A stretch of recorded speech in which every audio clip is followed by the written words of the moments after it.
Hi everyone, in front of me I've got Samsung Galaxy A55 and let me share with you how to allow unknown sources on this device. So let's start with opening the settings and then we have to scroll in order to find the apps. Let's tap on it. Then let's tap on the three dots icon in the right upper corner and enter Special Access. Now we have to find an option which is called Install Unknown Apps. And as you can see here, we've got the list of apps which are allowed or not allowed to install some content. And of course you can change it, just find the app and tap on the switcher. And from now on this option is active, which means that the Chrome is allowed to install something.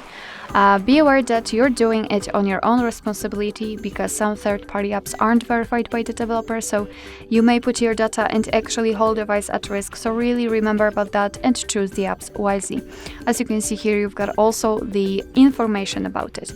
And of course, you can always remove previously granted permissions just by tapping on the switcher again, and from now on the Chrome is not allowed to install anything.